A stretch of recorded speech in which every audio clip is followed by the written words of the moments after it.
Okay, come. So I said already, remember the 3 types of questions they always like a test for organic chem.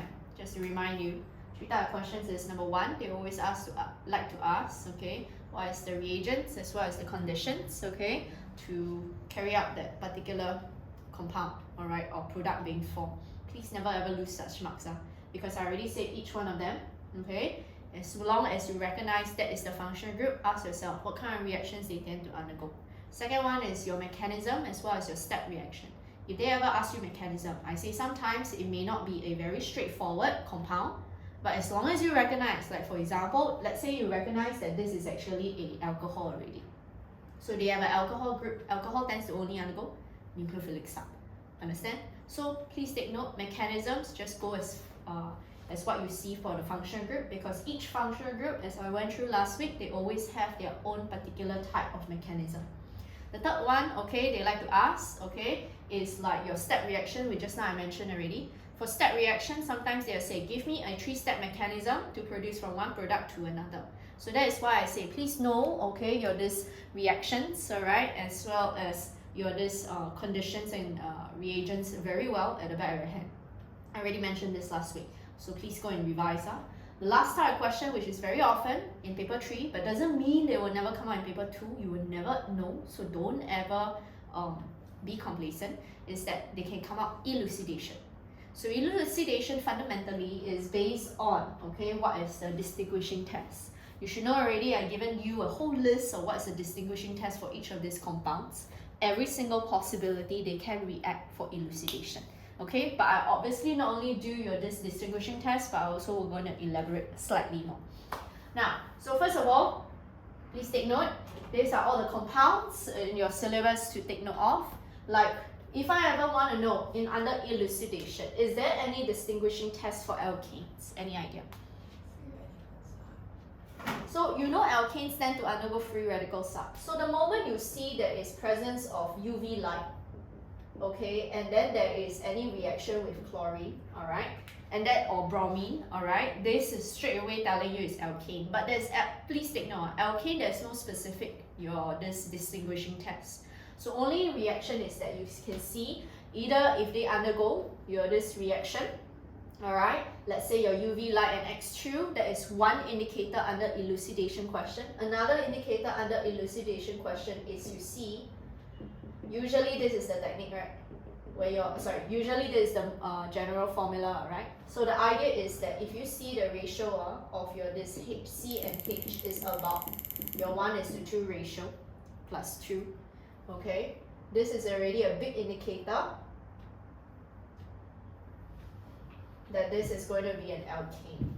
So ratio is about like that, 2N plus 2. Okay?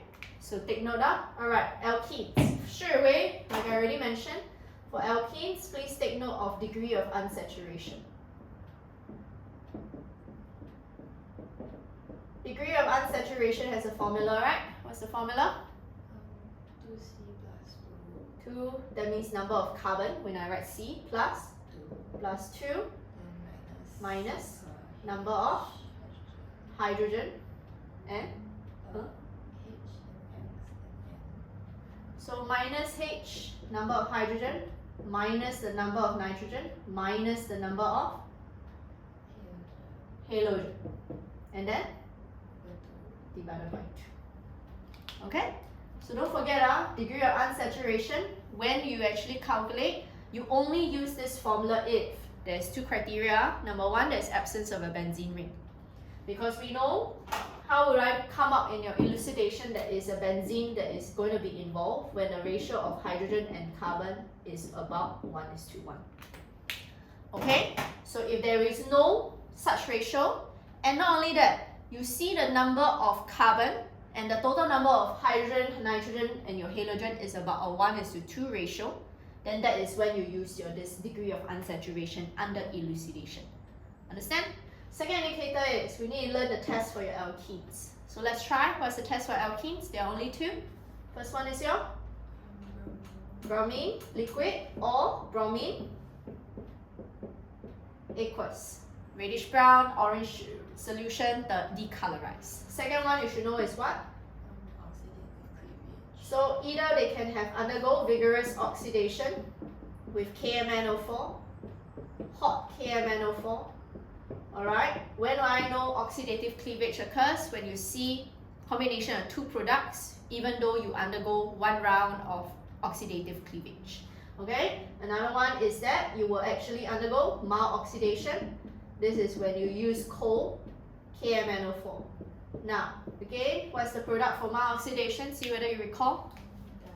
So your product of mild oxidation is always a diol. Very good. Okay, next one. Let's do this benzene. So benzene, we already say there is only one indicator in this elucidation question that you look out for, then you know benzene is actually present. So this is the number one factor. The second thing I want you to take note is, benzene I can branch out in its derivatives, which is phenol, benzaldehyde, and phenylamine. Let's see. What are some things that we know is definitely a phenol?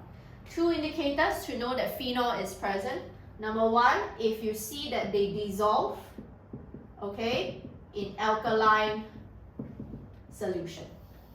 If they ever say they are actually soluble in alkali, you should know phenols might actually be present if benzene ring is present, right?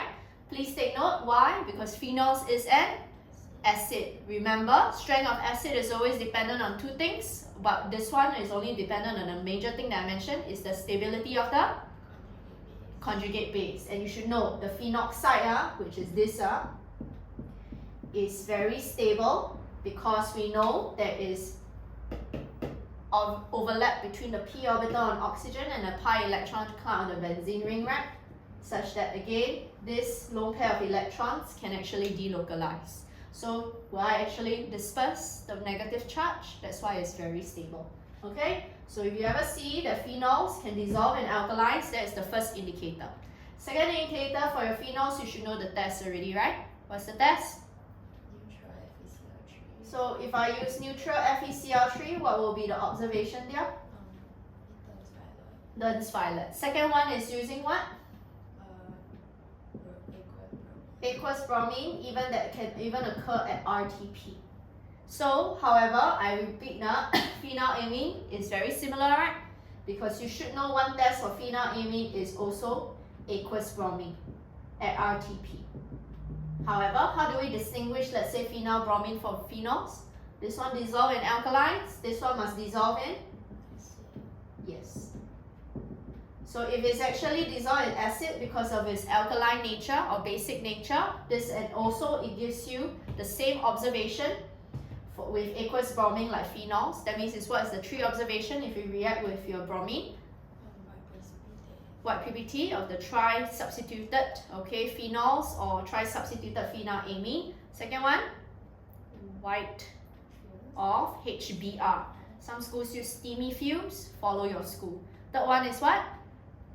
If it's aqueous bromine, orange solution, decolorize. Understand? So know how to identify. Okay, next one. The next derivative that we learn is your benzaldehyde. Benzaldehyde is also a test, right? Just a quick one. Do you know how to form benzaldehyde? Always what's the step to immediately form benzaldehyde? Gem diol. Please take note. Gem diol. Learn how you form from the benzene. You will first form what? Your this methyl benzene. Condition to form methyl benzene? So CH3Cl, and then later Al, Cl3, that is must be, what's the keyword? Anhydrous. And then later we have your heat. Don't forget heat. Then after that, what do we have? Free radical sub. So free radical sub once you form, then what do we have? Nucleophilic substitution. That means we have OH. This is the gem diol, right? From that nucleophilic substitution, what's the condition? Because it's a halogenal alkane. Halogenal alkane always undergo what kind of reaction? So halogenal alkane always undergoes this nucleophilic sub. So when they undergo nucleophilic sub, which is the conditions for nucleophilic sub for halogenal alkanes? So you always have this aqueous NaOH keyword you're missing? Under? Yes, okay. And then this is gem diol. Gem and diol will immediately form benzaldehyde. There will be a test Okay, for your this benzaldehyde, please take note, only phenols and phenylamines under elucidation, you see this, right? But benzaldehyde, can you tell me, Ha-En, what will be the condition or the distinguishing test so that I know that it might be benzaldehyde involved? So I'm going through what you can expect, not only your distinguishing test or what are the key things we always can expect for your this elucidation question. So Ha-En, what's the test for benzaldehyde?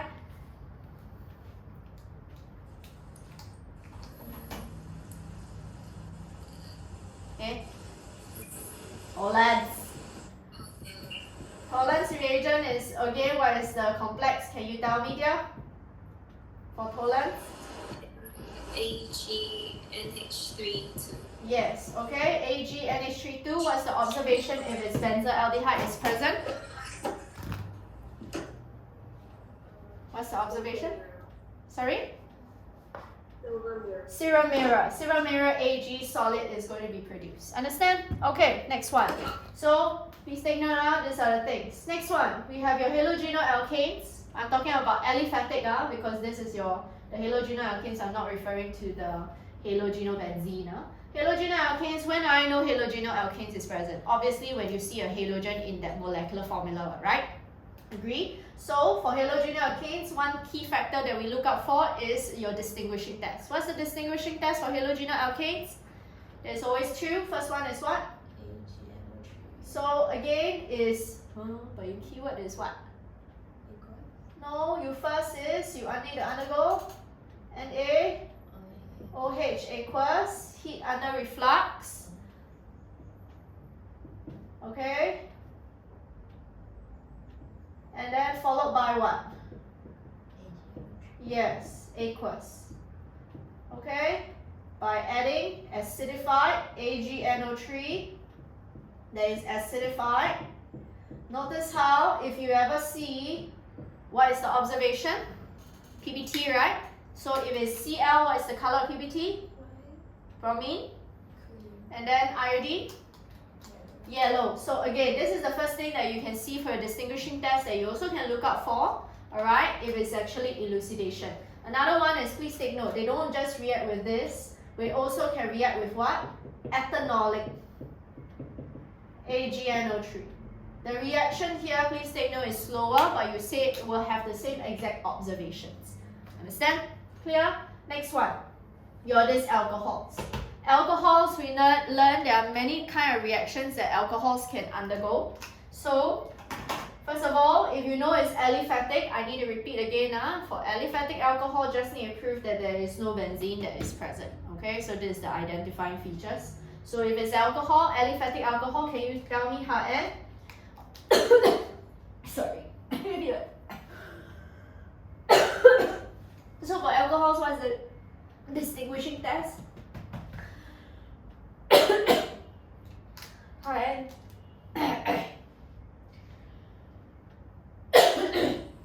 First distinguishing test for alcohol, so I know that elucidation they are testing on alcohols is what there? PCl3. So you use anhydrous, not PCl3, cannot be. It must be PCl5. Okay? So observation will be what there? White fumes. So you ever see white fumes with anhydrous PCl5 is an indicator that aliphatic alcohol is present. Not only that, we also have what there? Can you tell me, Vivian? And then Ha-En, you tell me in a second. So, for example, this KMNO4, that means hot, acidified KMNO4. For hot acidified KMNO4, that is with your this acid, idea is that they help you distinguish what kind of alcohols, is to distinguish primary, secondary, and tertiary alcohols. Which is the alcohols that will never ever decolorize your KMNO4? Tertiary alcohol. So this is the indicator. Second one is what? As long as you see it does not, okay, react with your NaOH or Na2CO3, but it reacts with your this Na, okay, without reacting with those other two solutions. This is also another indication of alcohol. And what's the last one for your this alcohol? Last one is your I2. I2, that means idle test. For your idle test, is always to test for what kind of alcohols? Methylated alcohol. I said already. Please take note. In exam, please always draw out this structure. Don't write methylated whatever. I'm very scared you all spell the wrong thing. Just straight away draw the structure, alright, to show that this alcohol is present. Okay? Next one. Carbonyls. Carbonyls we learned already. One crucial test to just purely test for carbonyls is what test? Can you tell me, Vivian? 1,2,4 So we know it's always 2,4 DMPH. Please take note, you are expected in syllabus to know how to draw your this resulting compound or know how to draw 2,4 DMPH. Okay, 2,4 DMPH, I repeat again, has this particular structure and is in your syllabus.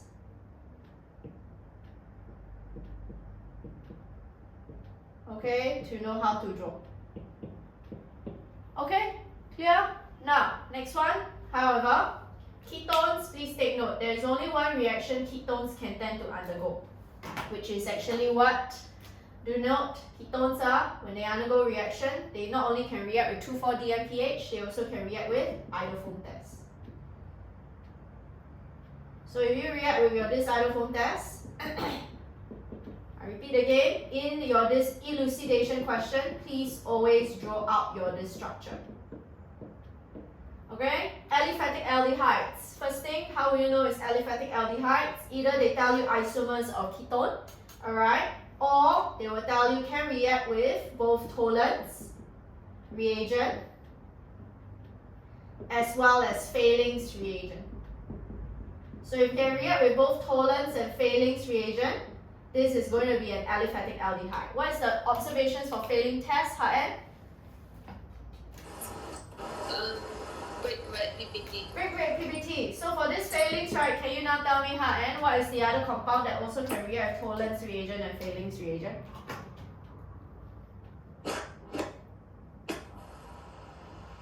There's also the other compound that is on the board that also can react with Tollens reagent and Fehling's reagent. What are they? Carboxylic. Not all carboxylic acid, but what particular carboxylic acid? Methyl. No, it's this one. Methanoic acid. So I repeat, methanoic acid is unique because methanoic acid can react with Tollens reagent and Fehling's reagent and give the same exact test. So the question is, in the event, if they say can react Tollens and Fehling's, how do we actually look out for that this maybe is just purely aliphatic or maybe this is possibly going to be methanoic acid? The reaction with? How do I go and differentiate between these two? Yes, because you should know every single carboxylic acid, how do you distinguish with your carbonate? So if you can see this one can react Tollens and your Fehling's, but also can react with Na2CO3, straight away you should know it's methanoic acid already. Understand? Now, not only that, let's talk about your this carboxylic acid. Carboxylic acid, this is always the main, okay, test for every single carboxylic acid that can react, except for ester. Okay, ester cannot react with this. However, I know I'm going to mention carboxylic acid, I gave you two. One is your Na2CO3. The other one that also carboxylic acid can react is neutral, FeCl3. I know this is very rare when it come out this, but if let's say in the event I said that, oh, I add neutral FeCl3, what are the indicators to show that carboxylic acid is actually present? HN? So two things I need to mention here. In elucidation, you always see there is at least two oxygen. The moment you see two oxygen atoms, try to think about it. Is it possibly going to be carboxylic acid? Another one you hopefully can take note for any of your this carboxylic acid derivatives, they are also going to be able to dissolve in alkaline. So if you ever see anything that says dissolve in alkaline, alright, I already said can be your phenols, alright, can be your this any of your this carboxylic acids as well. HN, can you tell me what else? What's the observation for neutral FeCl3 with carboxylic acid? Violet compound. No, violet complex is only for phenols.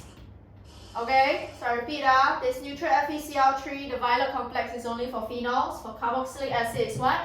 Red solution, then you brown PBT form upon your, brown PBT followed by red solution after boiling. Understand? So I repeat, for carboxylic acids, they can react with neutral FeCl3. You will never form the same color with your this neutral FeCl3 with phenols. You will at first form a brown PBT, which will be a red solution upon boiling. Okay, next one, Haren, tell me for acyl chloride, what would be the identification for acyl chloride besides being able to dissolve and alkalize? And you have presence of obviously a chloride. H2O. H2O. So what will I see if I have H2O? COOH. Huh? Carboxylic No, but you want to see carboxylic acid in elucidation one. I'm talking about elucidation, what are the things we can expect? So you actually see what? AgNO3. Huh? Oh, no, I mean if AgNO3 then fine, you will see the white PBT. But if you actually add water, because I've seen in questions before, they add water, what do we see? White fumes. If you add water, you see white fumes. That white fumes is most likely going to be what, HN? Any idea? HCl. HCl. So only acyl chloride. If you just add merely water or dissolve in water, you will form white fumes. That is likely to be acyl chloride already. Understand? Next one. Let's talk about the other carboxylic acid derivatives, okay, which is your methanoic acid and ether-dioic acid. I already mentioned methanoic acid and ether-dioic acid is unique. Both of them are the only acids that are capable of reacting with your KMNO4, right? So if I were to use KMNO4, whatever it is that is actually acidified and hot, they will both decolorize your KMNO4. Same with this one can also react with KMNO4. H plus and hot. Okay, so take note, these are the unique carboxylic acid. That's why I'm starring here, because they do not behave as typical carboxylic acids. Alright, last one, ester. How will I recognize that something is actually an ester? First thing is, for esters, right, there is always what we call the sweet smell. However, if you ever see two oxygen atoms, alright, but yet it is neutral in your acidic and alkaline, this one is again telling you or indicating is most likely an ester. So I repeat, ester is that you have two oxygen atoms under elucidation, but does not dissolve in acids or alkalines. It is likely to have an ester. And another thing is that you will see any reaction that undergoes hydrolysis, okay, you will actually form two products. So I repeat, we try to think about this particular compound when you see these two information or hints under the elucidation question. Okay, furthermore, what else is an ester? If they actually undergo, first one, KMNO4, okay, oops, sorry, that is actually heat and acidified. Give me a moment, not KMNO4 first.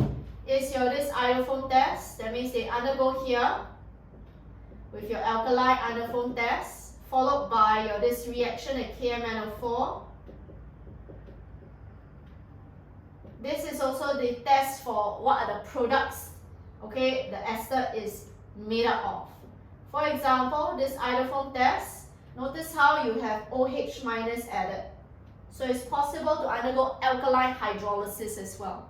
Ester can undergo any type of hydrolysis, okay? We are trying to test for the type of alcohols, okay? When you undergo this alkaline hydrolysis, that's why you see whether is it a methylated alcohol. After that, we use this acidified KMNO4. This acidified KMNO4, when heated, is supposed to determine what kind of alcohol that is. Is it primary or secondary? And also determine if the carboxylic acid is methanoic acid or ether-dioic acid. Because if it's this, it's always the case. Clear? But please take note, for esters, right, this is very rare. These two are the common things you can see out in under the elucidation question to indicate that that is actually an ester. Next one, etadioric acid. Just now I said this is unique for etadioric acid, but I forgot to mention. Another thing for etadioric acid is that when you undergo any kind of reaction like oxidation, you can always form carbon dioxide. So another indicator is that if they say, oh, the product form white effervescence and then form white PBT in lime water, that is an indicator of etadioric acid. Okay, last one, amines. For amines, again, take note, there are this one major type of amines. One major type of amines is how we identify that this is most likely testing me on amines. Because amines and amine derivatives is your amides. So if I know this is actually amines, obviously it's able to dissolve in, okay, these acids, okay, when nitrogen atom is present. This is always the number one hint you look out for under elucidation to see whether there is presence of amines or not. But for amides, you realize it does not. If you ever see there's presence of N, okay, it does not dissolve in acids or alkaline, even though it has presence of nitrogen. This is most likely going to be an amide. So I'm trying to showcase what you look out for when you see your elucidation question now. And the reaction that amides tend to undergo is almost like ester, only hydrolysis. The moment you have hydrolysis, you will see how you will always form on your two products here. But you have to be careful. If you have alkaline hydrolysis, one of the product may be saying that they'll form a white crystal. Why? Because you carboxylate ion form, white crystals form means ionic compounds is present. Okay, so everything here on the board is what we usually expect, okay, to see as hints for elucidation question.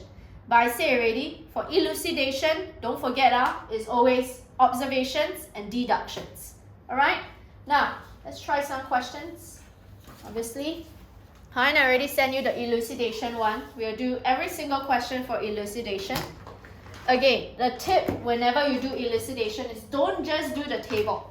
The marks delegated, how are the marks delegated? For example, if I say that this first question is an 11-mark question, many marks, tell yourself each of your disstructured compounds that you're supposed to determine is 1 mark each. So that's why 11 minus 5, the remaining number of this observation and deductions is always going to be what?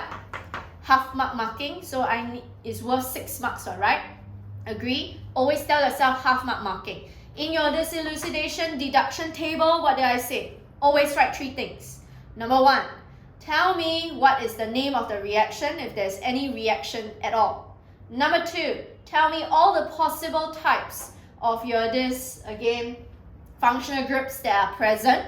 That means I already showcased on the board what we can determine, what could be possible to be present here. And the third one is, take note, sometimes the molecular formula will tell you indication. Like for example, if you know that this is straight away an alkene is present, you need to showcase degree of unsaturation. Formula is here. If you know that again benzene is present, this is always the clear indicator we look out for benzene. Okay? Now again, can you please try? This question 1, 2, 3, we'll try to do all of this question here.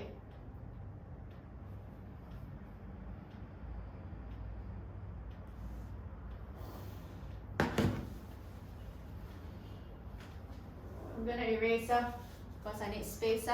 You are going to try to attempt while I write the working on the board.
do a table, observations, deductions.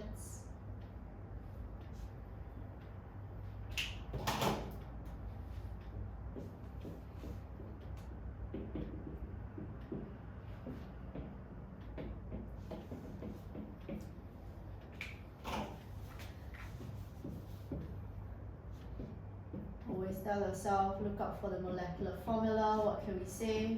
Do we say benzene is present? Do you say degree of unsaturation, etc.? Second one is the name of chemical reaction. Please take note, name of reaction alone can also be a mechanism. So right, that is always worth 1 point, okay, of credit. Other one is again possible functional groups that will be present. These are always the things you look out for if you want to come up with your observations and deductions. Okay?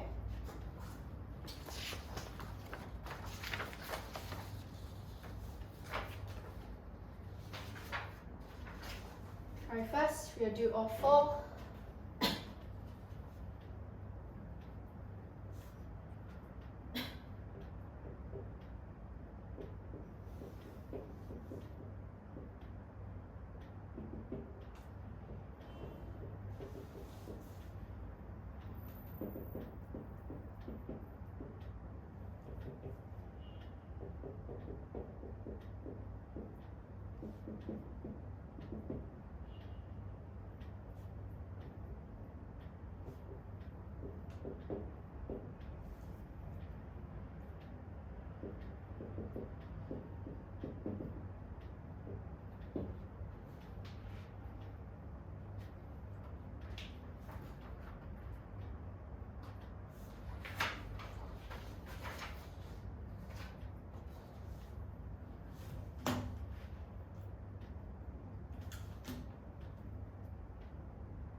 observation, deduction.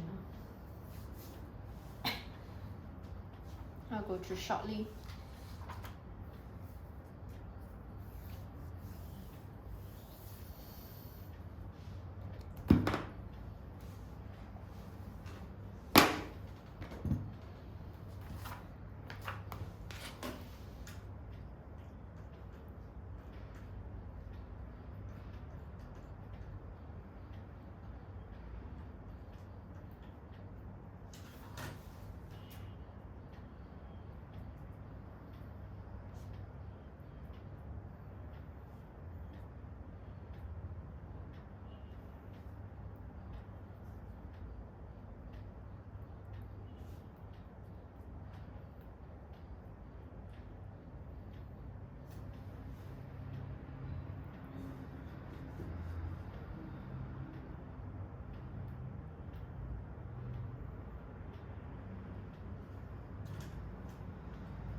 please take note, the time that you usually want to spend for your this elucidation is the number of marks times 1.5 minutes. Okay, just to let you know. I'm going to go through another 3 minutes.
By the way, I'll be giving out this MCQ. So, I already gave up the soft copy to you. Yeah. Okay, please complete before the MCQ class. Vivian, this is yours. Please complete before the MCQ class, because that class, right, I'll straight away go through the questions, so it's to save time. Alright, there's 2 sets of MCQs here. Okay? I know you all have the 2024, that's why I never go through, I never give out. But if you got any question for your 2024 prelim, you can feel free to text me. But complete that.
That is actually phenol amine reaction to form nitrobenzene. Hopefully you know, that's called reduction.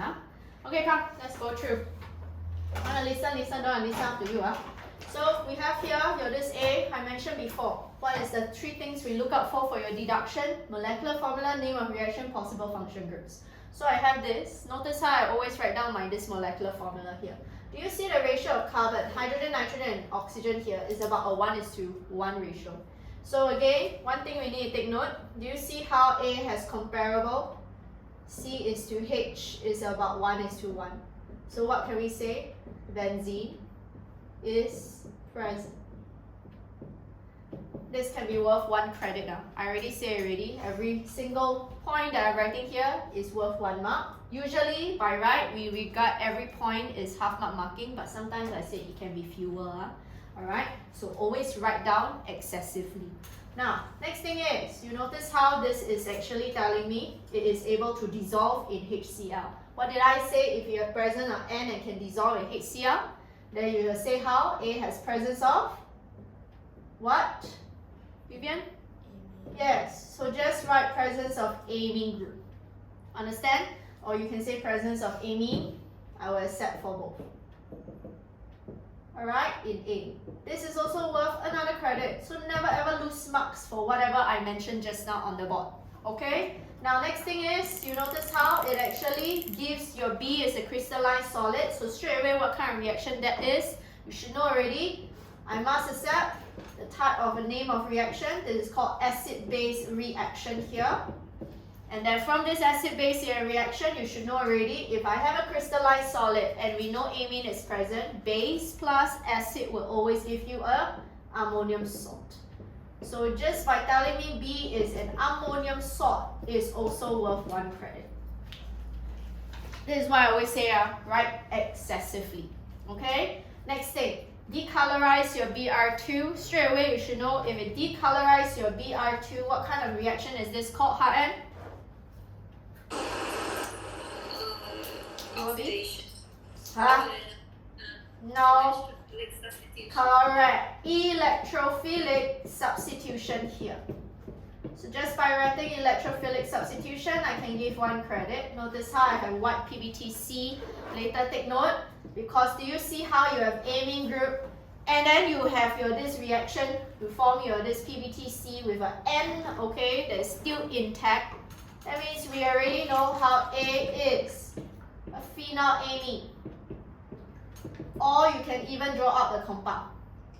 Okay, so you telling me A is a phenylamine, I can give you the credit. So why? Because I know, do you see your bromine is only Br2? Okay, so we not only know it's a phenylamine, we know that there must be substitution either in the 2nd, 4th, or 6th position.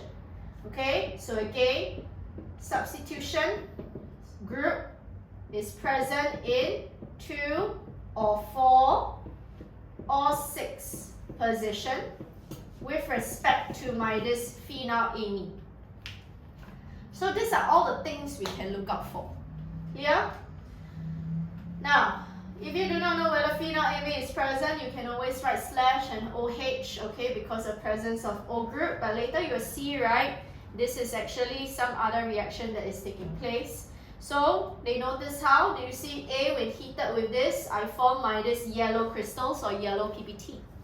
The only possibility is that, you should know this is called an oxidation reaction now for your this iodoform reaction. From this oxidation reaction, which is the name of my reaction, if I form yellow crystals, we know that A has always draw out, okay, the structure, either CH or H. Just draw out if you are unsure, because these are only 2 structures that can give possible positive iodoform tests. Now, but the next thing is, how come, okay, I no need to care that this is actually present. In fact, right, you should not actually draw this structure. Very simple. In your iodoform test, do you see how the number of oxygen here is now twice? Okay, so if I have additional oxygen that is present on D, something must actually tell you that you will form a carboxylate ion, alright? Carboxylic acid is going to be formed. And then your number of carbon, right, you can see decreased by 2. So take note, if you are still uncertain, you can just leave it as it is, alright? but these are the two possible functions we have. At least you can tell me how D has presence of carboxylic acid. This is also worth another credit. Okay, so because the yellow crystals, what is the yellow crystals? Yellow crystals are what formula, Vivian? CHI3. I say already, this is the only possibility. Okay, next one, no reaction with 2,4-DMPH. That means there is no condensation reaction. Means that, can it actually be this? This is why I say we don't need to draw this. Okay, so again, absence of, again, carbonyls, which is ketone. So that's why your A has presence of C, CH3, OH, H instead. That's why I say that this is not a phenol. So if you have written phenol here, you should be cancelling phenol, because we now know the O here must be an aliphatic alcohol. Agree? So now with this, right, the next thing is, what is this? They say 4-nitromethylbenzene first heated with tin in presence of concentrated HCl followed by NaOH to form E. You should know already this is called a reduction reaction. Why? This is clearly a reduction of this phenylamine to form nitrobenzene. Okay? So hopefully you know, straight away this already tells you if I can form, E, this E is actually a phenylamine, my bad. So E is actually phenylamine, my bad. So E is phenylamine. Okay, so if E is actually phenylamine and E can actually react to form back your D, so it means that this is what kind of reaction? Oxidation reaction. You see I'm always writing name of the reaction, possible function groups. So oxidation reaction, because this one, your E reacts with hot to form a D, which is C7H7N and O2. The question will be, where will this 2O come from? There must be side chain oxidation taking place. Agree? So your side chain oxidation already tells you D contains, okay, this functional group, benzoic acid.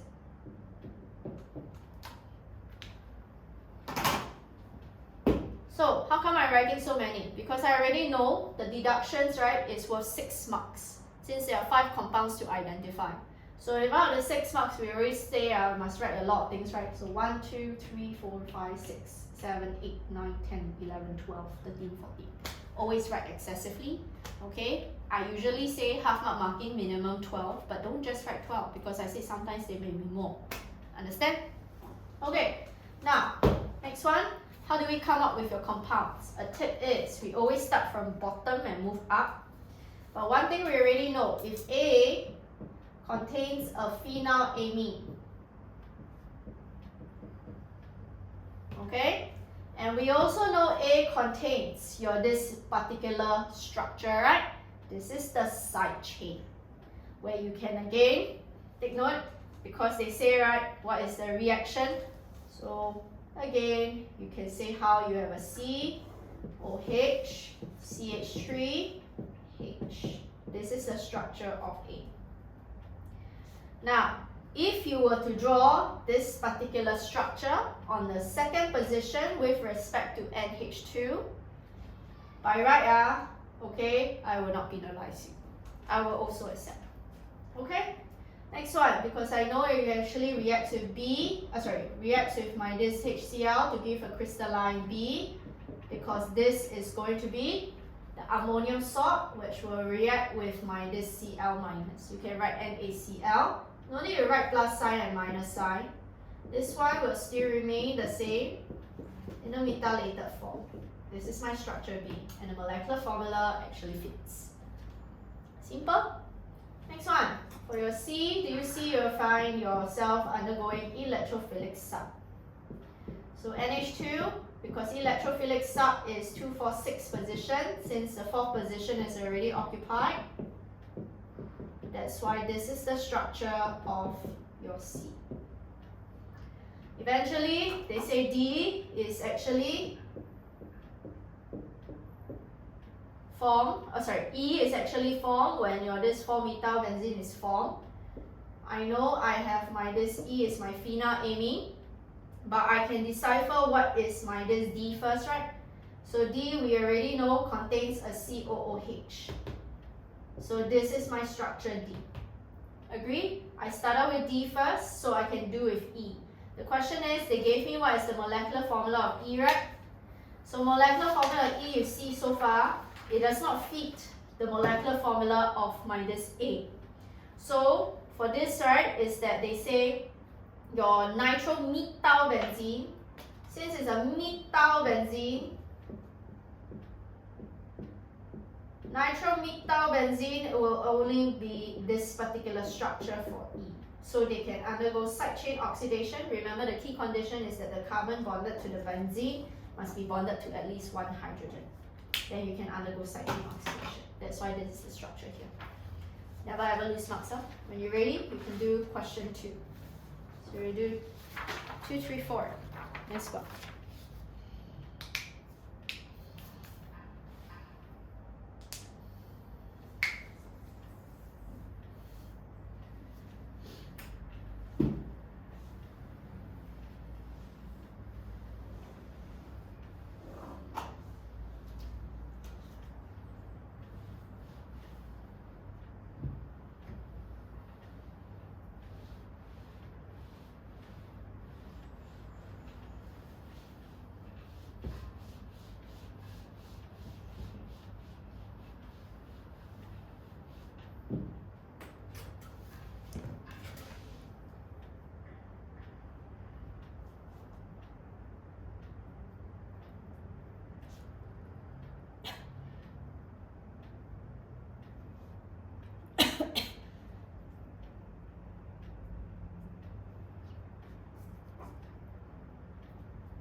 Okay, 8 marks for compounds. That means deduction is going to be worth 4 marks. Please have minimum 8, but doesn't mean you only draw 8. Try to draw a few points more.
Give you another 2 minutes, and then you can verify.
Okay, let's go through.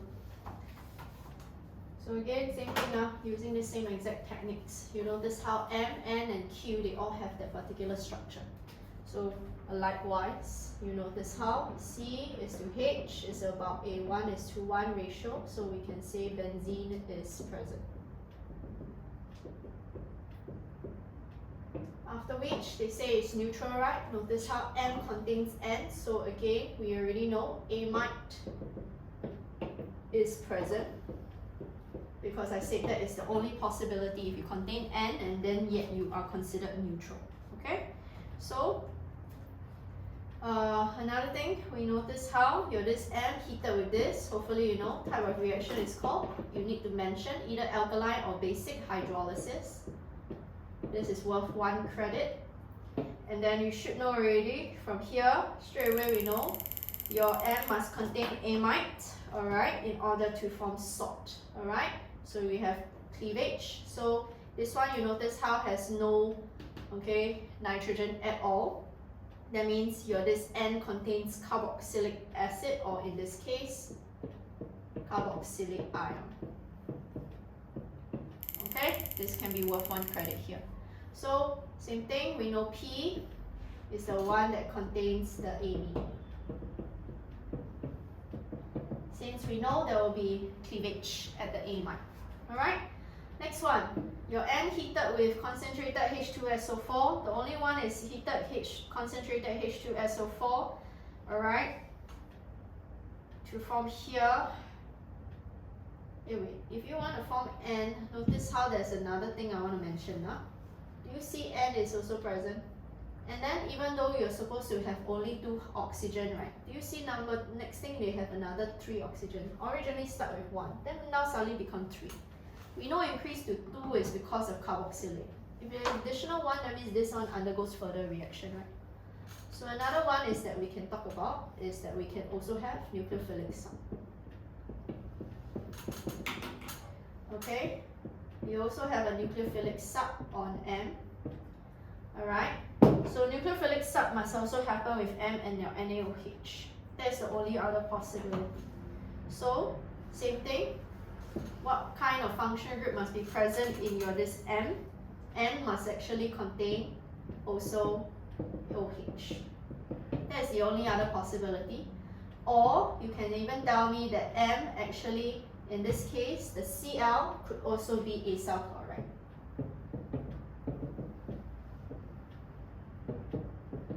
Because that's the only possibility if I have Cl here, and then how come I can increase? So the acyl chloride must undergo nucleophilic sub, and then you become this one, OH. Okay, must contain this one here, alright? So you add your this OH, or in this case is COOH, alright? Anyway, alkyl chloride. My bad, alkyl chloride, not acyl chloride, there's no O. The O is already on the, my bad, is on the nitrate. No, sorry, amide. Okay, my bad. So it must be acyl chloride. So acyl chloride, nucleophilic sub, you have your this OH. Next one, they say N heated, so N is that. They heated with concentrated, okay, sulfuric acid to form Q. The only one that you can actually heat to form concentrated sulfuric acid to form Q is that, do you see your this N got 3 oxygen? So this 3 oxygen, we already know, we have your this alcohol and carboxylic acid, right? Alcohol, carboxylic acid, because this is acid already, even though the carboxylate is formed initially, the carboxylate will become carboxylic acid. Then the only thing that you can relate with carboxylic acid and alcohol and then concentrated is esterification or condensation reaction, right? Agree? So we know this is a condensation reaction. For condensation reaction, ester is formed, so Q contains your this ester. That's why you lose 1 oxygen, because water is formed. Okay, so if actually Q contains ester, we already learned. To be honest, not only that, do you see the number of hydrogen also drops? Okay, so could also mean that. Next one, N contains pyrocarbon. I don't need to mention about that, but they mentioned how P, right, when heated with KMNO4, you form 2 products. The only way you form 2 products is what? Oxidative cleavage, right? Agree? So again, oxidation occurs. If you write oxidative cleavage, I also will not penalize you. It's a type of chemical reaction as well. Okay, so what does it tell you about my this Q? Okay, yes. So we know that in this case, the P, right, must contain CC double bond. Okay, so you can undergo your this oxidative cleavage, and you should know already, since I have carbon, I have ketone, we already know what is it actually forms, right? So usually from this kind of compounds, I said what do we always do? From bottom, move up. Agree? So let's try. We always start out with what first? I can start out with P first. I already said P contains carbon-carbon double bond. We already know one and then contains a ketone. So the ketone, we say the carbon and double bond is not bonded to any hydrogen. Do you agree that you already know one side must be here? The other side must be actually what? Must be this one. Because this is the carbon that belongs to this carbon here. Must be bonded to at least one hydrogen, right? And the other one is whatever your this CH2. And this must be at first.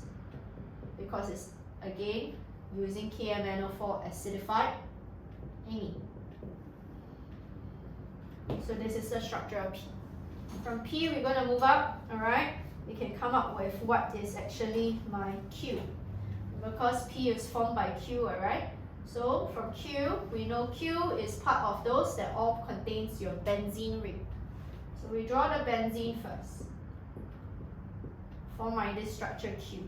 Notice how for your Q, we have one side is supposed to become your this carboxylic acid, but we know Q is also an ester. Okay, so Q being an ester, we know based on the number of carbon is 9. This is already 6. So let's see, if I want to have your this O, must also have your this ester linkage. O, 6, 7, 8, and then obviously 9. So this is most likely the structure that we have here. But you think about this. Just now we already established, right? Your this Q has what other thing?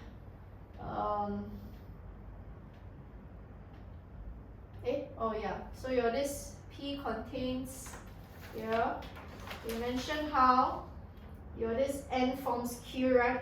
So when heated with few drops of here, how the N actually forms Q. And then the N, let's see, N we know has a chiral carbon. So if actually N has a chiral carbon and N contains OH, so this is actually N is COO, okay? So let's try. We should actually try to decipher what M first.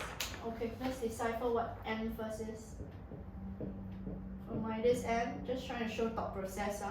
From your this M, we already know must contain your this halogenal alkanes. And then because it must also contain your this amide. Because you want to form this one, right? So it means that something must be broken off so you can form my this P since they actually form those P here. When heated with this, you will form N and P. So here must be the CH, okay, and then here must be the C double C, H, and then minus CH3. Agree? However, what do we already establish?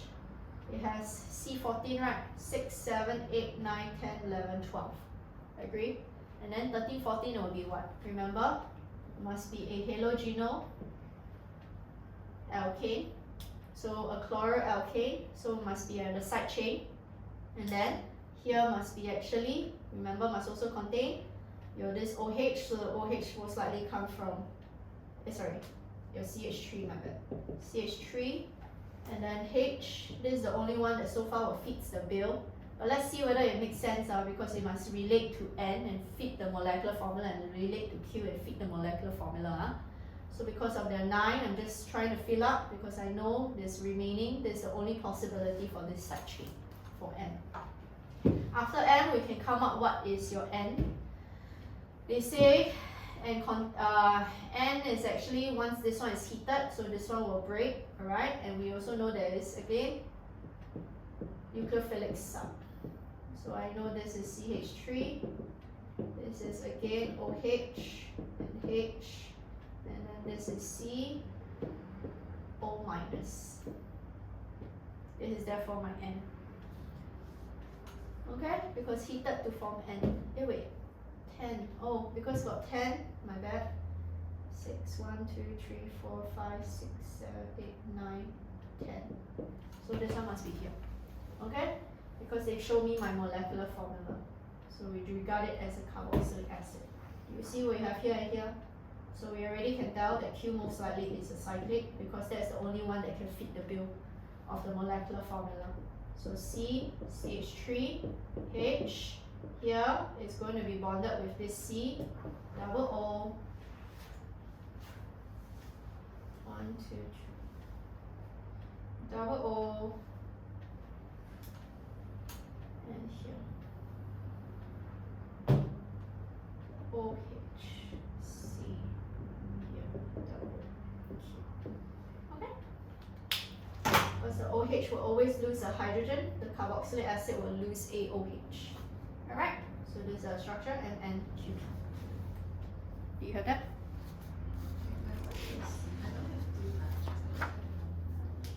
If you connect everything in one, it makes no sense. How are you going to have the structure of Q eventually? I still got, but it's like cyclic, but not conventional. What do you mean? It's not a cyclic what? How is that cyclic? You draw a whole thing, right? Then the thing is that this one will break off. Then this one will just form your this COOH. And then this one is, how are you going to form? Then that's the question. How are you going to have your esterification to form your Q? You already break off, then this one already gone already. What? You cannot have this kind of OH and this C that forms a bond to each other. What? This is very unstable because of because of angle strain. You have angle strain here, dear. Very angle strain, right, will make it actually bond with the bond strength very weak. It will not be stable. Understand?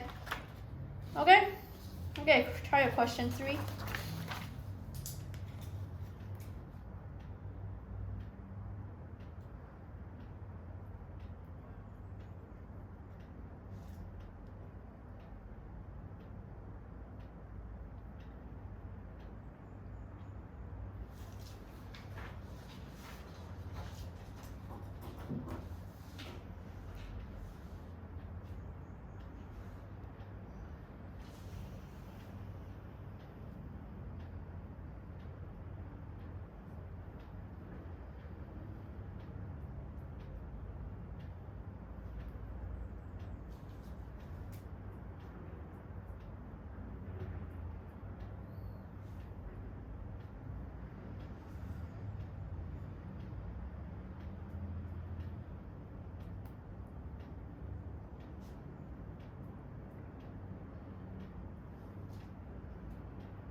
I'll just write the answers on the board for 3 part 1. My goal is to do the elucidation questions. So, you don't understand, better ask.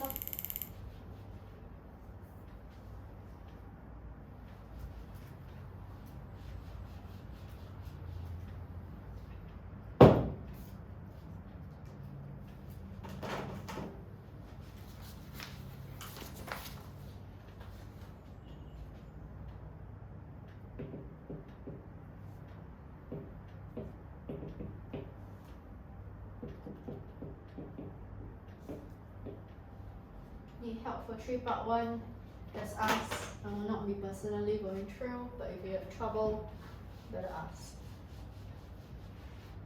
again, try the elucidation question. This is 12 marks, so you should know already. J to N and then P and Q.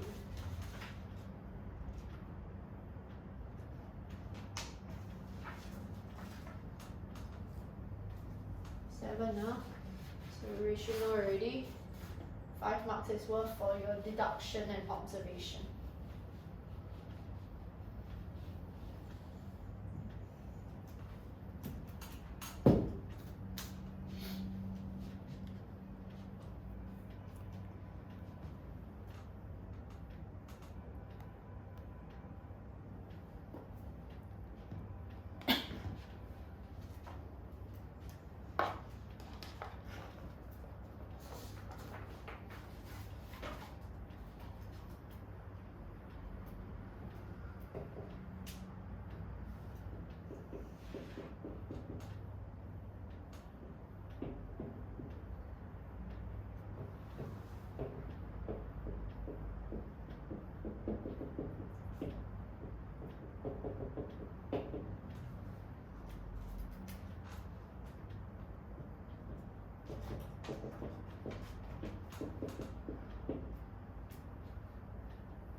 Again, I'll give you about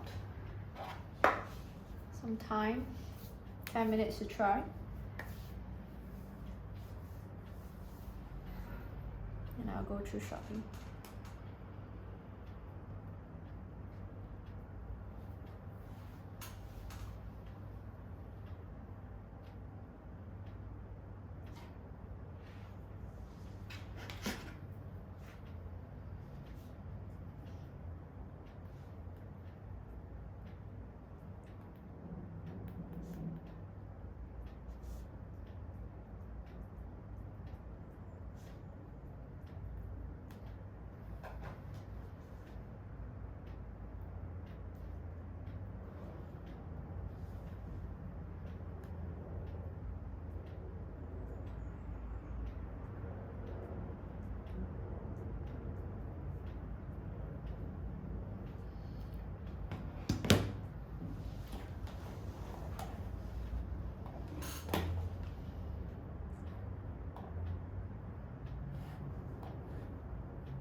Try, ah.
Go through another 1 minute's time.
Okay, I go through.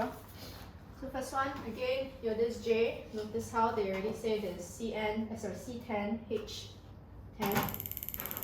You straight away can tell that your this one is likely to contain your this benzene ring, because again, C and H, 1:1, benzene present. They already mentioned that this one has optical activity as long as you tell me J contains chiral carbon. But remember, if you write just contains chiral carbon, I will not give you the credit. You must mention contains chiral carbon and has no plane of symmetry. A lot of students always miss out this one. Just tell yourself whenever you are mentioned, must mention both. Next one, J is neutral but contains N and O. So again, J contains, straight away you should know, you're this amide. Okay, or again, what's another one that you have C and N? There's so many. I also accept if you write nitriles, that is the only possibility. You also have N, alright? Or, for example, you can say has no COOH, or you can say amines. Okay? Okay, next one does not react, so we know no condensation, so absence of carbonyl-carbon. As long as you tell me absence of carbonyl-carbon, I'll give you 1 mark. Sorry, I mean 1 credit. Okay, next one, react. What kind of reaction is this called, Vivian? Reduction, okay. So if you want to mention that this is actually reduction, I accept. But you notice how, right? You already know what's the chemical formula of J. They gave you K. Your number of nitrogen and oxygen remains the same. The only difference is that this one, when you reduce, you increase your hydrogen by 4 times. There's only one reduction when you increase your hydrogen by 4, and your number of carbon, nitrogen, oxygen is the same. So this is actually not just reduction, but you should know it's reduction on the nitrile. Because whenever your nitrile is reduced, you should know, reduce by your lithium aluminium hydride or H2, okay, gas, you always form CH2 and H2. You see why you can possibly increase by 4? So that is a big indicator already. Alright, not only that, because do you see how your this J, wait, let's see. Oh yes, because increased by 4. So you can say that that's why J contains nitrile. Okay. Next one, they react with hot H2SO4. Already says that how J may actually undergo what we call acidic hydrolysis or acid hydrolysis in the reaction. We form carbon dioxide, and that there are a few things that can undergo acid hydrolysis. So if you want to form your this amide, means your this nitrile undergo hydrolysis here. So again, J contains possibilities of, we still are not sure, amides, okay, or esters, or you can even mention nitriles.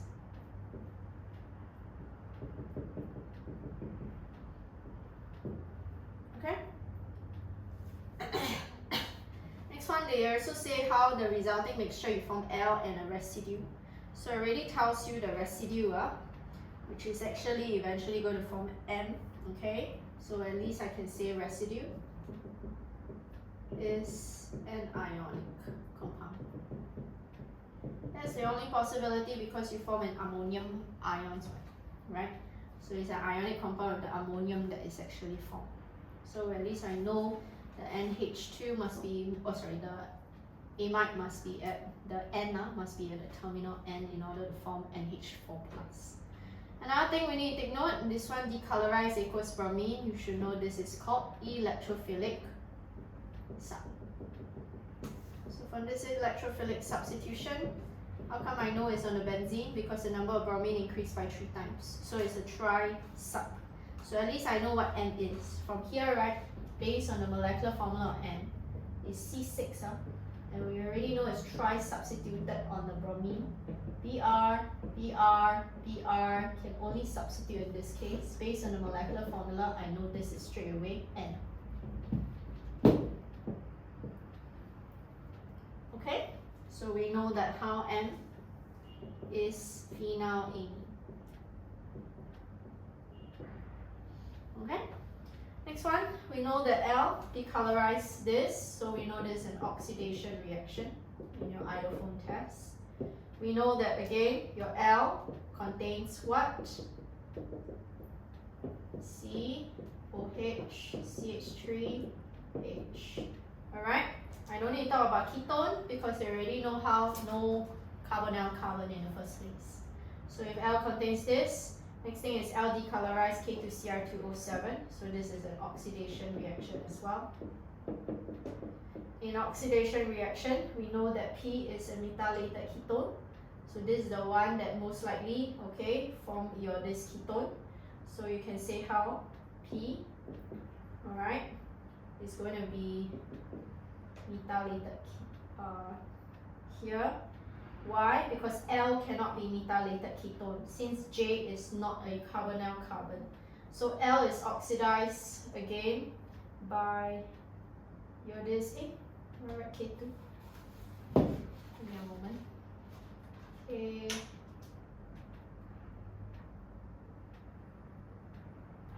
Oh, okay. So again, P, at least I know, contains a ketone. Reason why oxidize, only the secondary alcohol will oxidize for ketone. Okay? And then reacts to 2,4-DMPH, condensation. I say already, this is why I say you are expected in syllabus to know what is the compound Q. Okay? So condensation reaction. So we know that this, in this case, your P contains a ketone. But this one is either one, the moment you say this, okay, I will give you the credit.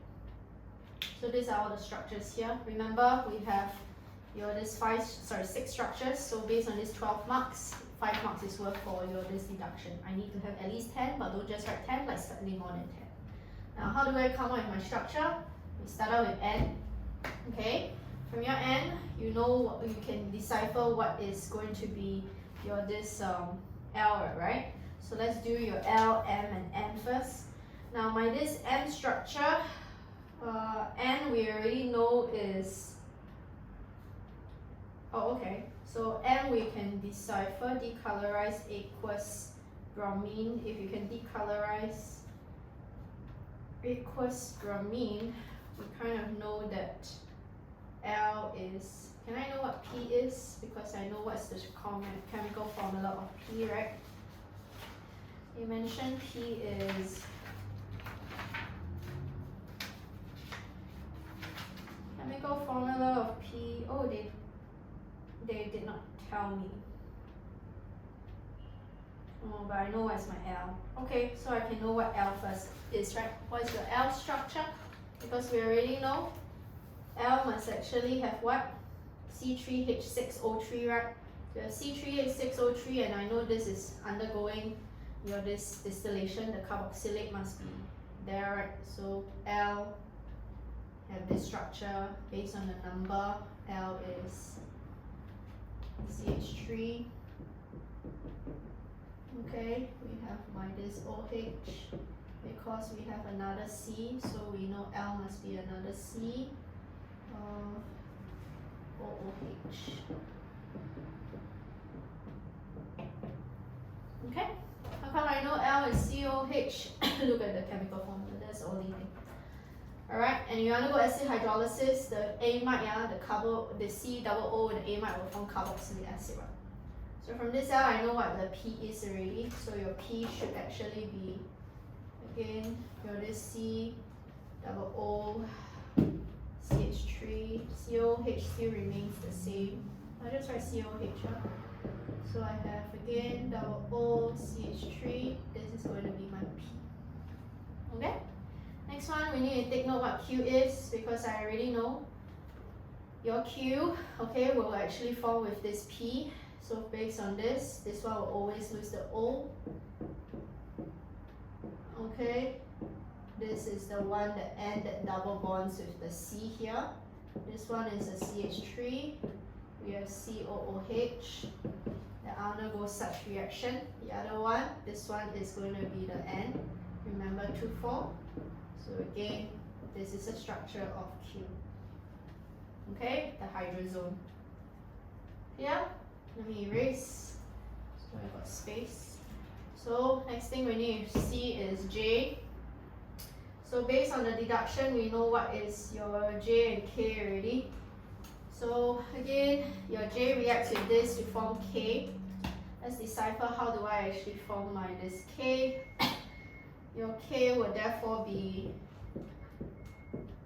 again, because they must have benzene, since J must have benzene and you must have an optical carbon, and then we already decipher, right? You must have actually the amide bond, but where is the nitrogen going to be added since there are 2 nitrogen, right? So at least I know the C triple N for your J must be at the terminal end. So at least I know it's CH2, NH2, later you can add the 2 hydrogen. But I'm left with again 6, 7, 3 more carbon, right? So my this 3 more carbon is, do I have the C first or do I have the N first? If you can see, if I can undergo reaction, the N can undergo reaction to form your this compound. That means this N, right, in the amide must be bonded here first. And then that's why I have a C double O, another CH2, and then we have here. Now based on this, do you see how, wait, they must have a CH, C, oh, my bad. So another C double O, because we must have another oxygen. Notice how carbon dioxide was formed, right? So if I break this one will actually potentially form the CO2. Okay, but anyway, based on this is the structure I can accept. Another structure, to be honest, I can accept is this. So let's say or, let me write or. This is talking about J. Or let's say if you draw your structure like this, the N, what if it's bonded with the nitrile is here, as long as it's at the terminal end. But we know that they must contain your this, again, C double O, C, maybe it's an OH here. Well, OH, then this will be a CH3, and then this will be AH. Why? Idea is that they say must always have, wait, C, I forgot another CN. My bad. Number of C, 1, 2, 3, 4, 5, H, CH3, CN, my bad. The idea is that they say must have chiral carbon, right? Do you see this structure have chiral carbon? This structure also have chiral carbon. If you write J, this one and this one, I will accept for both. Okay, no plane of symmetry as well. The CN and the terminal N can also undergo addition of 2 hydrogen. Same with this. So depending on if this is the structure that you draw, your structure of K will therefore be N. Okay, we have C double O, C, H, CH3, CH2, NH2, and then CH3 here. Because that is when you undergo reduction, alright? So my this CH3 can become here. Or if this is actually your J, because this is either both are acceptable or, okay? So, or if that is your J, then this is where the CH2, NH2 is going to be. Everything else remains intact. I will accept both because both is logical. Okay? The C double O then the NCN is like that. Then is it still neutral? Because amide no, alcohol is not considered acidic or basic. So there are many answers I accept for this. I need to understand the answer. Okay, so there are 2 possible ones for J and K, but for N, P, and Q and L, let me me just do a line so you can differentiate. Okay, for N, P, Q, and L, these are your these structures. Okay? Okay, do 4. 4 is very short. I'll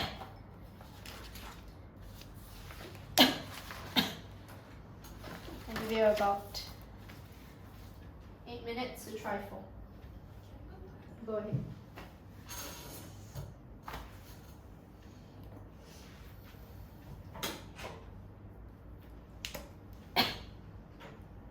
Chem is always practice, and I already said already, elucidation is always the fastest way to revise all of your chem stuff, even for the test on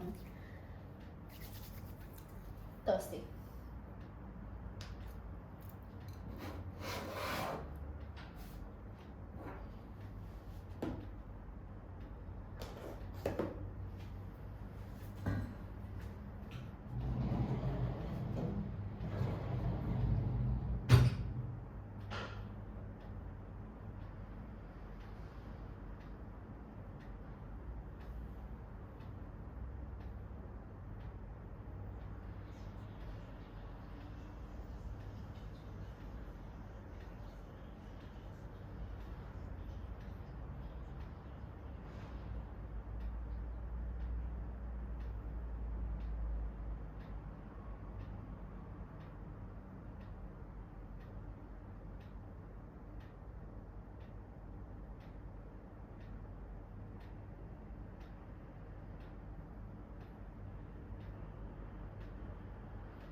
board for question 4. But obviously, if you're fast enough, you can try the organic chem question paper that I also gave out. Okay, let's go through. Let me write first, so you all can try first. Have you solved again? Yeah. Okay, give me a moment. You can try this first. While waiting.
Okay, so this is the process that we have. If you want to listen, don't want to listen, it's fine now. Let's make sure you get the answers correct. So for this particular structure, they say heating L with ethanolic KOH reaction, you should know already.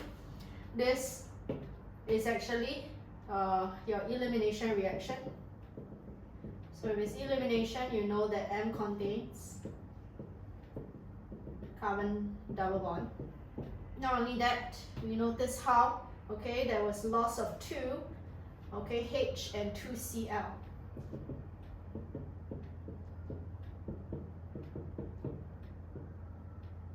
So you cannot just tell me there's presence of carbon-carbon double bond. They actually, we have 2 groups of alkenes. You must tell me it's 2. Okay? So, as such, here this M, same thing. Notice how heat with this. This is actually vigorous oxidation on the alkenes, or you can say oxidative cleavage. They are both acceptable. Same thing. Reason behind is that you can see how there's loss of 2, okay, carbons here. That means 2 of them form carbon dioxide. Okay. Alright, 2 of the C in C double bond contains or bonded to 2 hydrogen.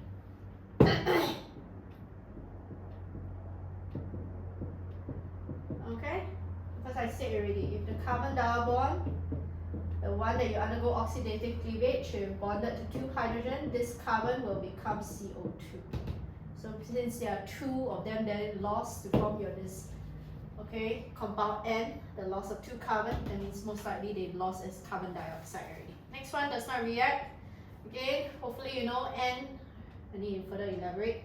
N contains chirocarbon, but you don't just tell me contains chirocarbon, N has no claim of symmetry. Must mention both. Okay? So after which, next one, no reaction with this 2,4-DMPH and has absence of carbonyl-carbon. So if you have absence of carbonyl-carbon, next thing we know is that means don't even have ketone, but we know that can react with Na2CO3 and has presence of, because there is no Cl, so it's not acyl chloride, so it's COOH. However, you should know, you should actually have how many carbon dioxide? Since there are 4, oxygen being lost, that means again 2 COOH. Okay, now with that, your first structure, we can always start off with this N. N we already know has 2 carboxylic acids and it must be at the terminal end because they undergo oxidative cleavage. But because we already know N has 5 carbon, based on this straight chain, 1, 2, 3, 2, 3, 4, 5. 1, 2, 3, 4, 5. So again, do you see how this can actually be a wait? 1, 2, 3. Because you must have here optically active. If not, there's no optical activity. So I'm trying to make one that is actually have a chiral carbon, no pentagon symmetry, since this is what they mentioned. Start off with N first. So after which you can start off with your this L. L you already know is a cyclic, okay, compound. Because you have exactly 7, so it means that there must be 1. So this is where it most likely comes from. From this kind of structure here means your carbon double bond. It must actually be here. So that when you break, right, this one will become COH, this one will also become C. And then I also have, here wait, 1, 2, yeah, here. So there are 2. This is definitely my M. So how you form this? Because you only have 1 compound, right? That means the Cl must actually be side by side. It cannot be here and here because it makes no sense how you're going to form only 1 type. So your Cl must only be this side by side. This is going to be my L. Okay? Okay, anyway, you try out your this organic chem, the worksheet number 4. We do in sequential order. So try out 1, 2, 3.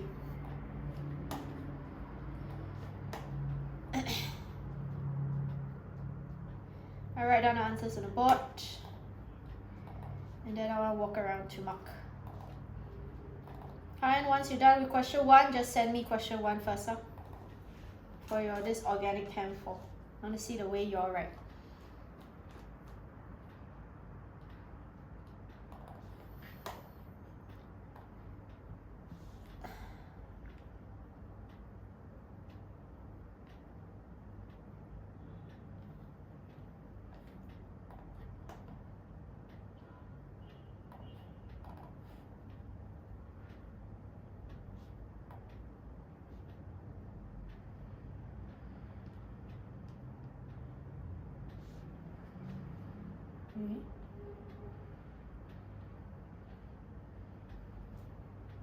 Oh dear. And I will be giving out another organic chem question 4. Because I realized there are some missing questions. Wait, give me a moment. Let me resend.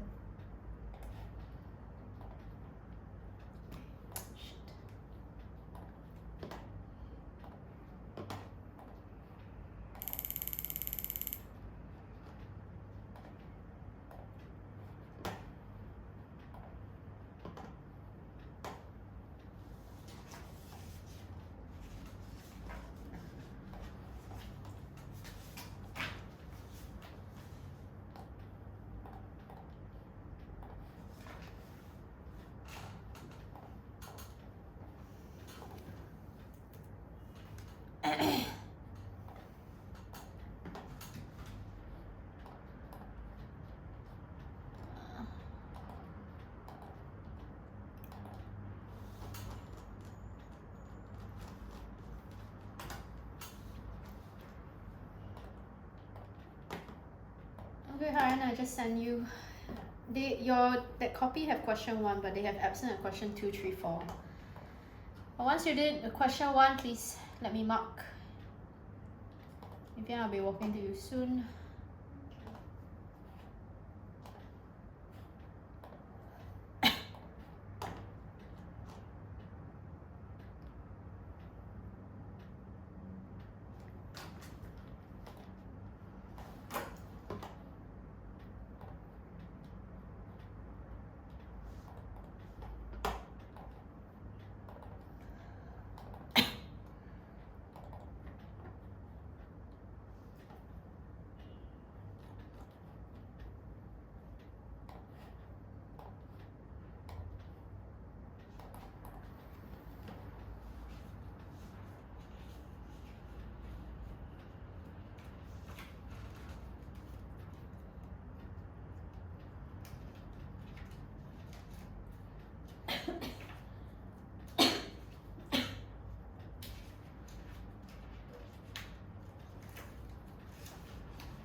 you're done, I want to mark. If you're this one, can I mark first?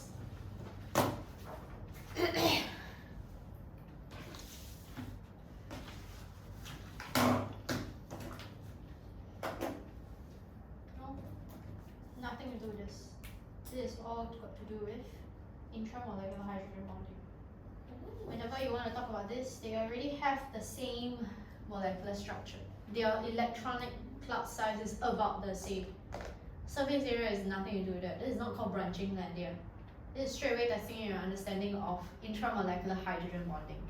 So your this 2-phenol, nitrophenol is the one that can exhibit intramolecular hydrogen bonding. If you form more intramolecular hydrogen bonding, wouldn't that mean you have lesser intermolecular hydrogen bonding? So that's why melting point is lower. You understand? They ask you to explain the difference in acidity.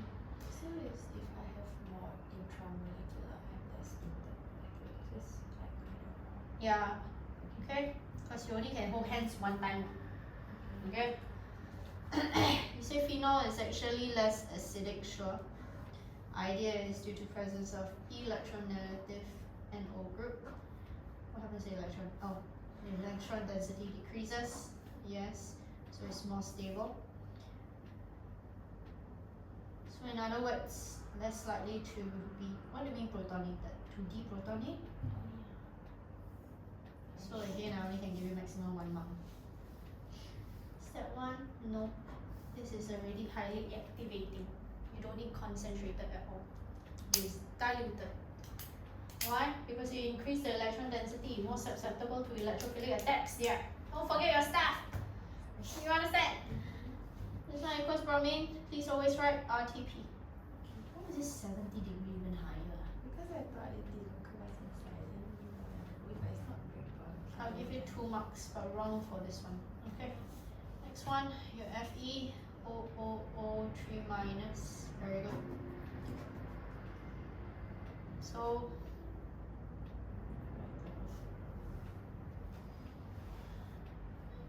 do you think there's any phenol ions like phenoxide ligands? These are all ligands, alright? So the idea is that they say violet coloration not observed. That means there is no complex being formed. That means, right, is there presence of the phenoxide ions? No. So they are saying, right, not observed in both acidic and alkaline. Let me explain acidic. If I have again in acidic conditions, the phenoxide will be protonated. That's why no phenoxide, right? Then that's 1 mark, right? Then in alkaline is that your Fe3 plus, what do we learn in OH? To form reddish brown, what? EVT. Do you have the Fe3 plus metal ion? So that's why. Nothing to do with that. Okay, next one.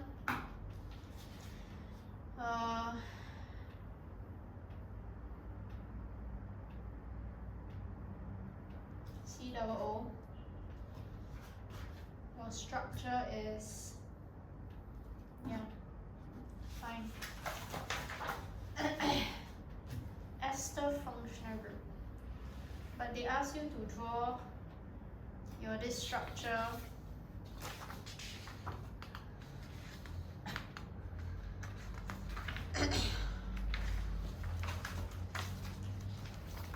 no. Reason is because you notice how you want to form a polymer side by side. If you only have this, that means you only have one kind of reaction. You won't have further reaction. So in other words, it must be C on both sides, so you can form the bonds. You understand? Okay. Ester, fine.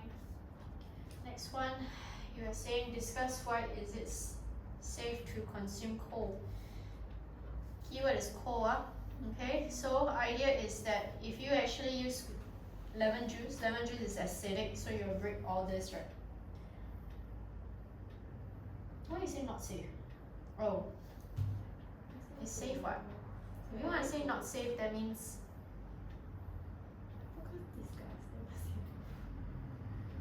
no. Discuss for chem is choose one. Look at the number of marks. This is not bio, dear. Okay, so no. Okay, for this, right, you want to release here, so you'll form what you want to form. You never specify what is organic compound. If you tell me you form a lot of BPA, then I will set what? In fact, you'll just say here what? Okay, so what will you require in order to form your this what do you call that? In this case, the BPA will be released into the lemon juice. They're not safe for consumption. What you just say not safe for consumption, I cannot accept. You must specify because they already say exposure to this is a health concern. So you must tell me the organic count is BPA, then I can give you 1 mark. Okay? Yeah. And when you're done, let me mark for question 1. Like the moment you finish some of your parts, just send me so it's faster for me to mark. Please try the rest if you're fast enough. I want to go through at least question 1. Please learn how to recognize organic chem. Sometimes they have other topics tested inside. Ask yourself, what topic is it testing you on? Melting, boiling point, always melting, the chemical bonding chapter. So on and so forth.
Vivian wants to know E, let me mark.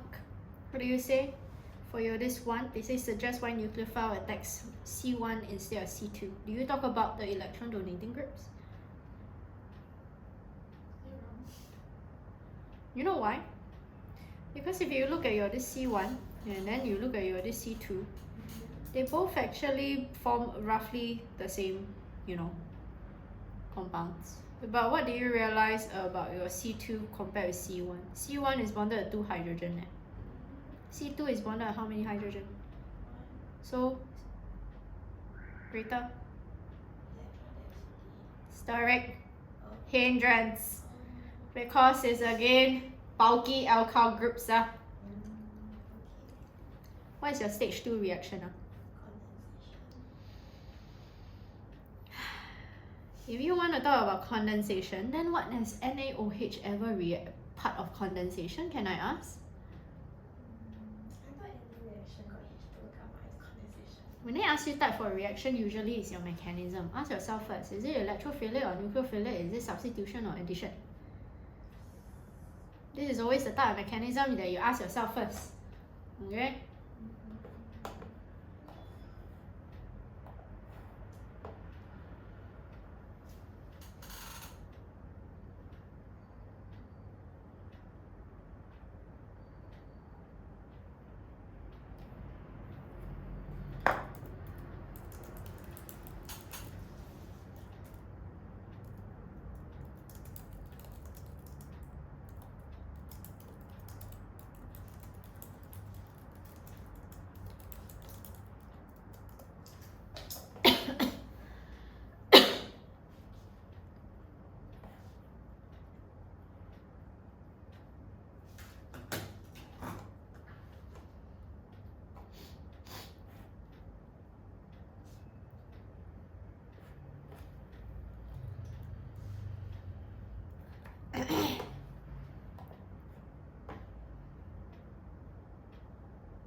Let me mark for important.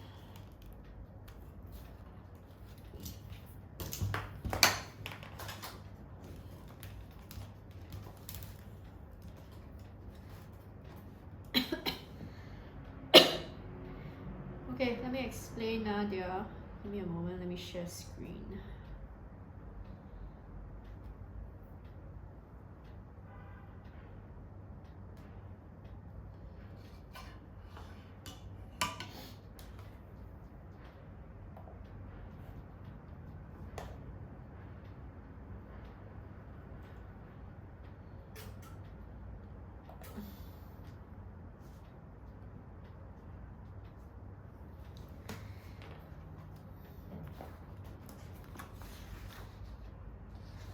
Okay.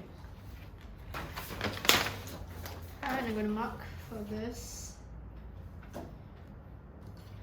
Notice how this question you should know already is testing on chemical bonding because you see the word melting and boiling points. Okay?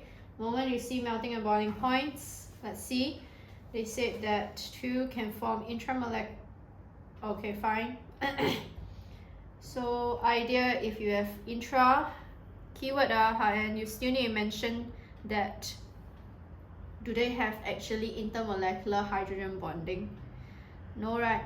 But I'll give you the credit, less energy to overcome the weaker, okay, between your this one. But you never mention is not less lone pair available. The idea is that you will have keyword less extensive intermolecular hydrogen bonding. That is always the phrase that you use. Hey, what is this space for? For my tears and sorrow.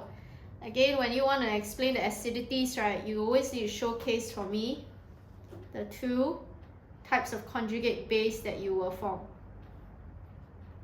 So this one, right, when you undergo, either you show the first dissociation or you react with water.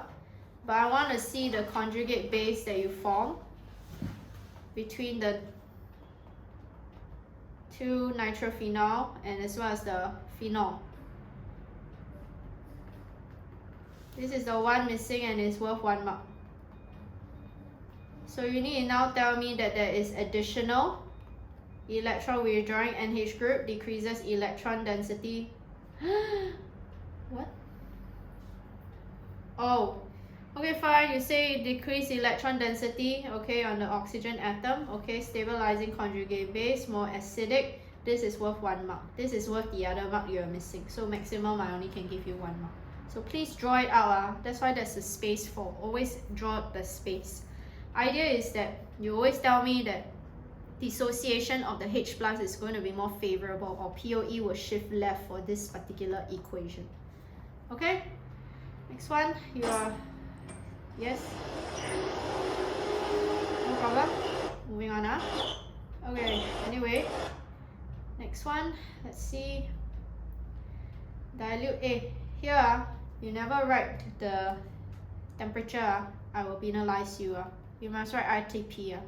Same with this, RTP. So I can give you maximum only 1 mark. Because your conditions, you're lacking this. This one is, again, correct. Now let me explain. Notice how in both acidic alkaline cannot have violet coloration. We know violet coloration is purely for what, dear? Purely for your this complex, right? That means if you cannot see any colored compounds, that means do you think a complex is formed? No. So it's either your ligand, which is the phenoxide ion, is missing, or the Fe3 plus is missing. Think about this. How come in acidic solution, right, you cannot form the complex? Because in acidic solution, won't the phenoxide ion be protonated again? So don't have phenoxide ligands, right, to actually form the complex with Fe3 plus. Same thing in alkaline solution. So the second mark is got to do with alkaline. In your Fe3 plus, we learn, right, in your QA, Fe3 plus in presence of OH minus will form what? Your reddish brown Fe3 hydroxide, what? So do you have actually any of your this Fe3 plus to react with the phenoxide to form a complex? No. You understand now? Move on now. Silence is consent now. Yeah. Okay, now let's see. Oh, you haven't done yet, huh? Okay. You have trouble for what else? C, is it? Yes. Okay, let's see C. Crap. You know I verbally say lah, huh? So for your C, right, they say using the infrared. So in other words, you have to look in your this data booklet. Your data booklet, you have to see, okay, what is got to do with your phenol absorption. Let me see whether I can use my data booklet.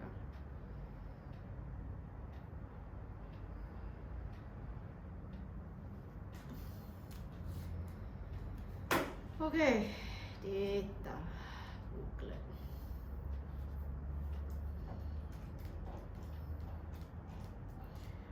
So at your this particular one with the absorption, this is not. This one.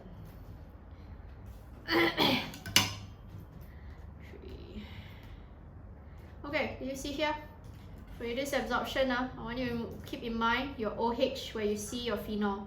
Do you see the phenol absorption rate is 3263600? So for your this phenol, we already know absorption is 32600 due to the presence of OH group.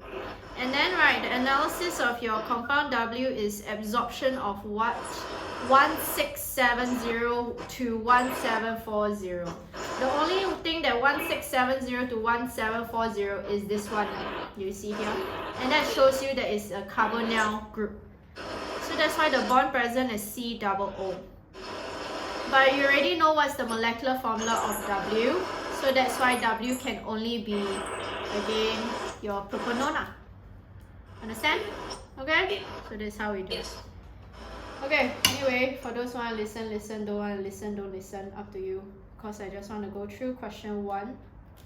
Give me a moment, let me change my screen.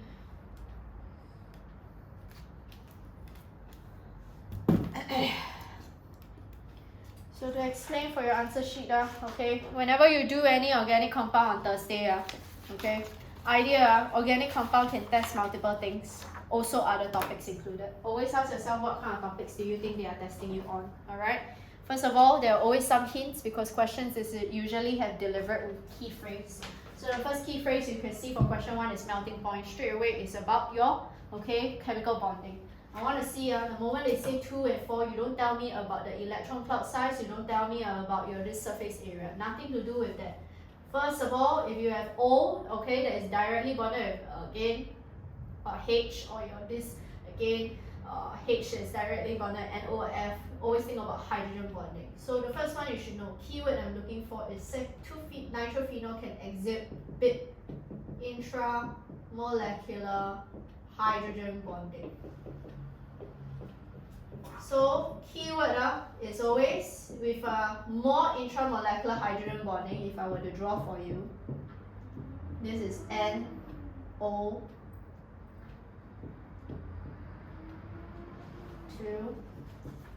So you have this NO2,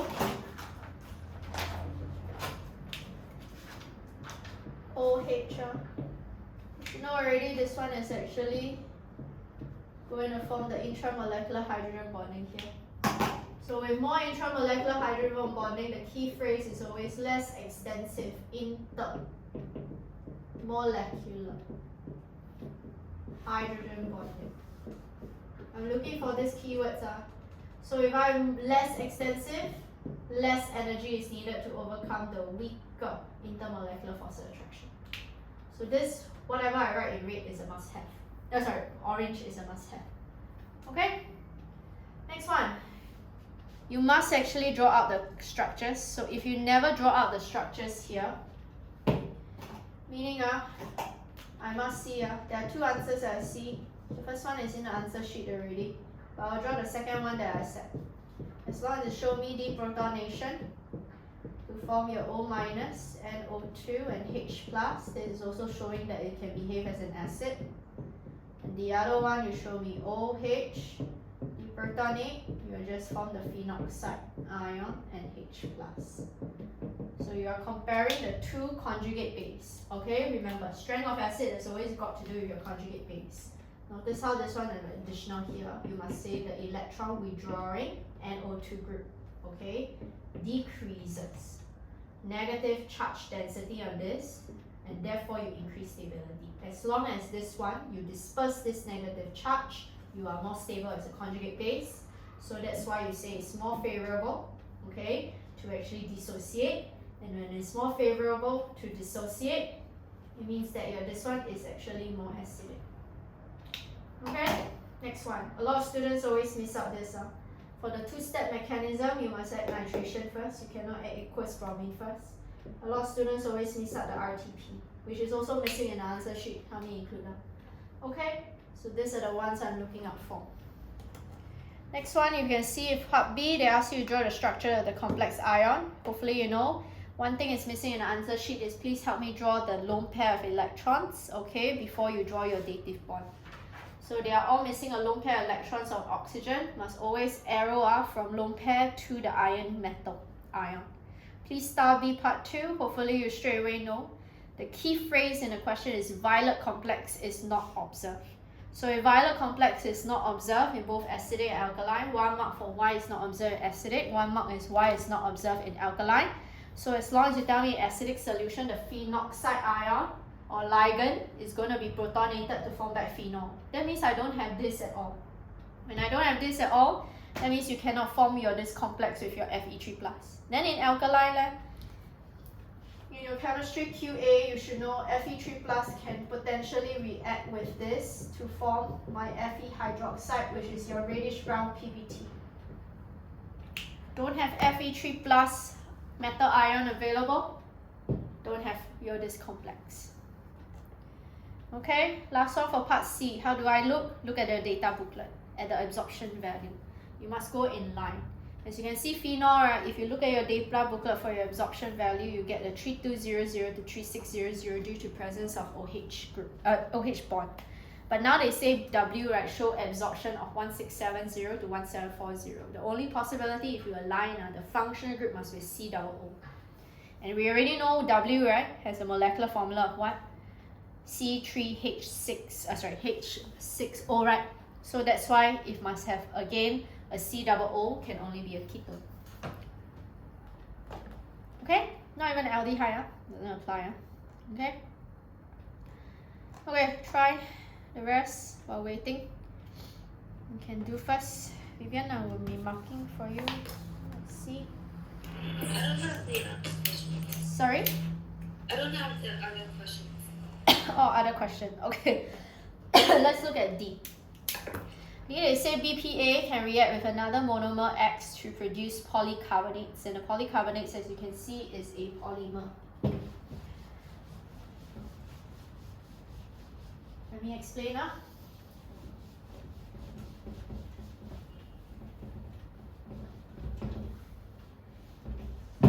Okay, so first one is this polycarbonate. They ask you what is the new functional group formed in the polycarbonates. How am I going to decipher the new functional group? I'll give you a tip. We have all this, right? And then we have OCOO here. they already say this is one repeating unit. A tip is you see that this is always going to be half of the linkage we expect. The only one you can see this kind of CO means that it must be an ester, okay, that is actually formed in your polycarbonates. Okay, we are forming ester linkage as you see here. But the next one is that they ask you to decipher what is the monomer X that your BPA can actually react with. Alright, so I can form this compound. If I draw what BPA is, notice how BPA has two, okay, OH groups at the terminal end. And then the thing is that I'm supposed to form this polycarbonate O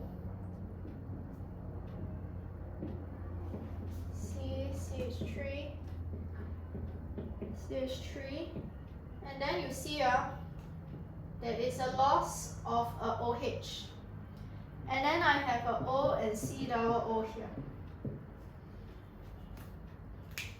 This part from here to here actually coincides with what BPA is, but it showcased that this one lost one H, this one lost one H, this one lost both the OH. Okay, so idea is, what could it be? So if I were to have a compound, the idea is how do I actually form repeating units of this? The only possibility where you can have actually loss of the H, okay, is either you have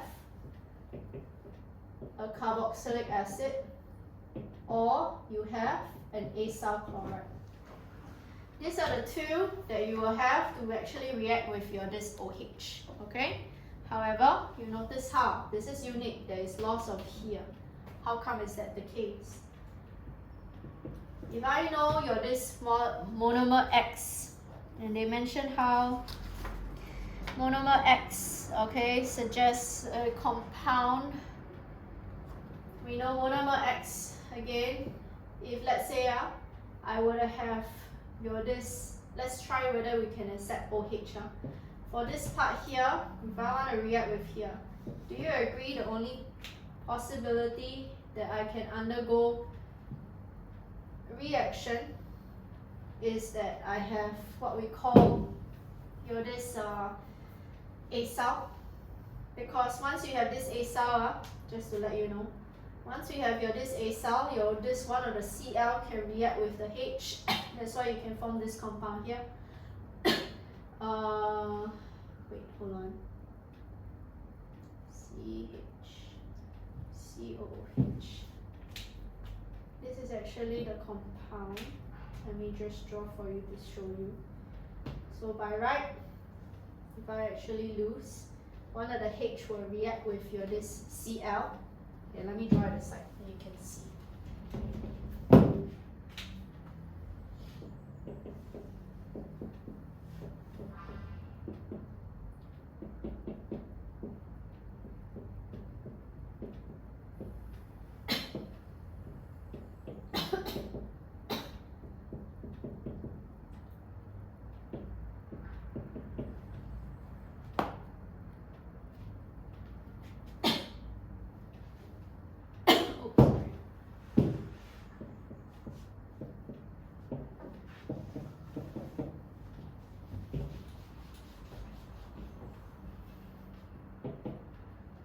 This is the compound I'll say to form. Okay, that means you must have actually, because they say react with another more monomer X, alright, and you will just give a compound. I will accept many other compounds as long as you show me at both ends, but it must be a small compound. So one of it is this, I would say is this compound as long as you have acyl on both sides. Okay, if you have two, I will not accept if you have two of this within the same compound, meaning that if you say that this is actually the compound beta-dioic acid, I will not accept is because you will not form two of this. Okay, so let me explain why this is the only compound I accept, and there is no such thing as C double O OH. OH is highly unstable, okay, as a compound. So we are left with this. Idea is that this one will react with another phenol. This one again, phenol always lose a H. This one lose a CH. This compound, do you see at this side? This one will lose a H. This one will lose a Cl. Same thing with this. So it's still possible to form this compound when they combine during condensation reaction. Okay? Please take note down. Phenols, right, usually can only react with ester. So another reason why I cannot react with this carboxylic acid, why I will not accept this, is because carboxylic acid is not strong enough to react with phenols. Only acyl chloride. Okay? For part 3, let me briefly explain. They ask you to discuss. Please take note that this is not bio or whatsoever. The idea of discuss is just choose one stand. Okay? Whether it's safe or not safe. So I can accept both. Because usually if the command word is discussed, both are accepted.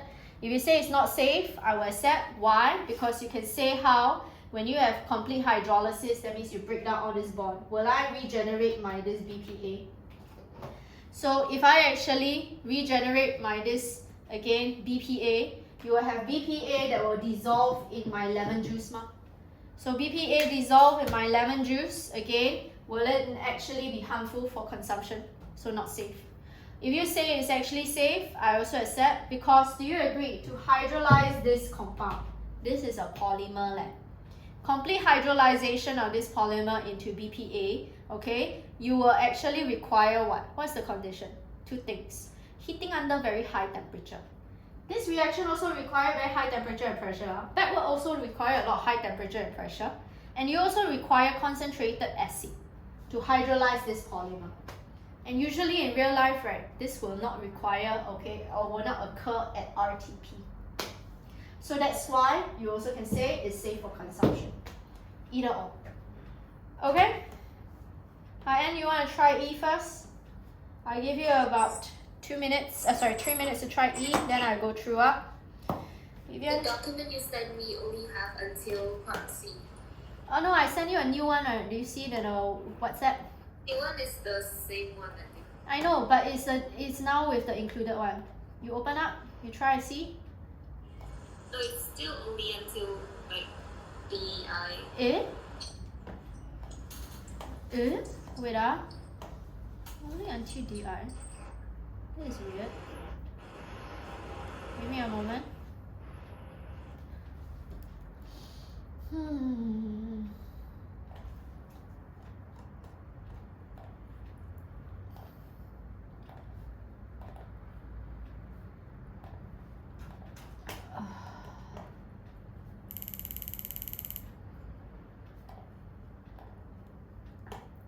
Give me a moment. Let me double check.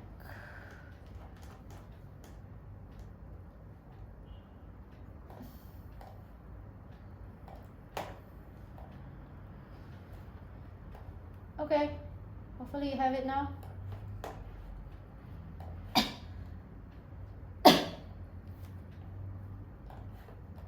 Have, right? So you try E first. Yeah.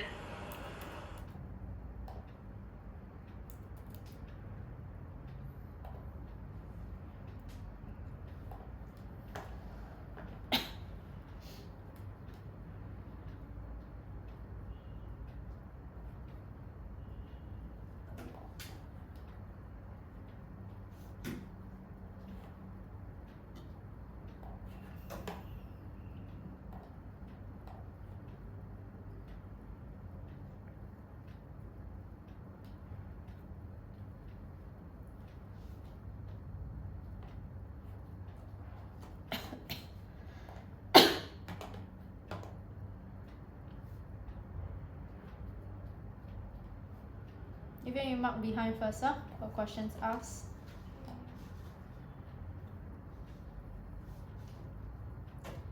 I give you about 2 minutes, and I'm going to go through before I end off here today.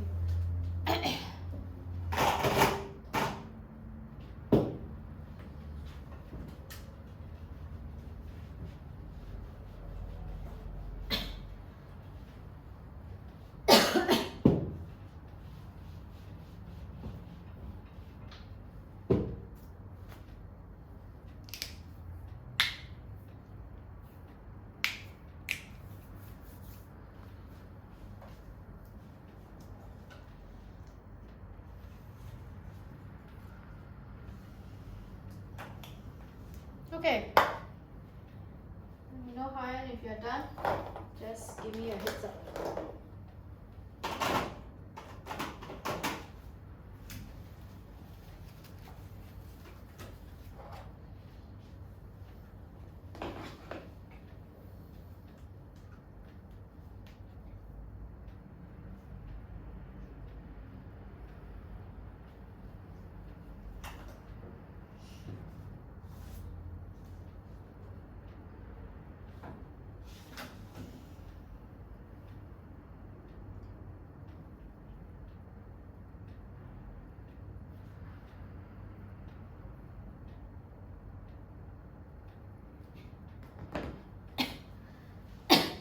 Ryan, can I go through? Yeah. Okay, so for your this stage 1 now, because I haven't marked for you, Ryan, can you now tell me, they say that how come you attack on the first carbon instead of this second carbon here? What's your reason why? Because this is the structure. My first carbon is here, second carbon is here. So how come we tend to attack on this particular carbon, okay, instead of my carbon 2?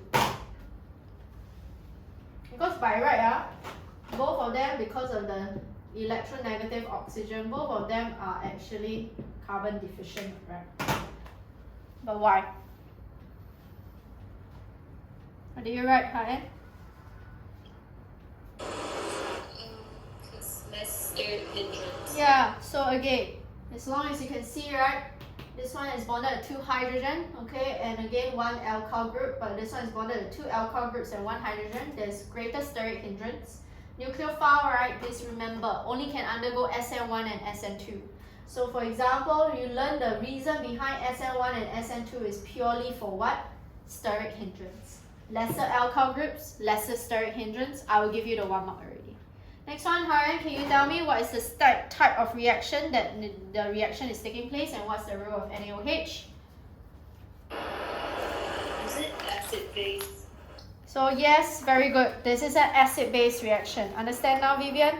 Sorry, you say acid-base? No, I will not say acid-base because you need to specify, okay? But you cannot just write acid-base. Usually, I need to point out, I forgot to say, the type of reaction class, always tell yourself type of reaction is either electrophilic or nucleophilic, substitution or addition. So to be more accurate, and what will it be?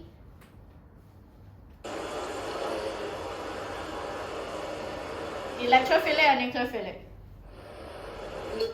Nucleo, yes, it's nucleo, alright? So nucleophilic substitution because the OH is reacting, right? So nucleophilic substitution and NaOH is reacting as a base, okay? Because you can see how the Na, alright, is actually reacting and then you will eventually form the salt. So acid-base by right, fine, but we use the word type of reaction, please specify from now, okay? And with that, I end off here today. For your test on Thursday, and eventually on your this paper 3 tip. Paper 3, always tell yourself, dedicate at least or maximum half an hour per question. Alright? Your brain cells must always work fast. But for paper 2 and paper 3, whenever you do any kind of chem question, I always want you to take a step back and ask yourself, what topic is this question testing you on? You notice how when I arrange this class, it's always based on topic and topic. The moment you can recognize the topic, then ask yourself what subtopic is testing you on. Certain reasons that require explanation, there will always be a certain template. So remind yourself that, okay? For organic chem, they will definitely test you organic chem. Organic chem is usually 60% worth of your paper. So your this organic chem reactions, reagents, please know them solidly, alright? Please take note. And with that, I wish you all the best. Good luck. I gave out MCQs. Please complete the MCQs before the MCQ class. Alright? Sayonara. All the best.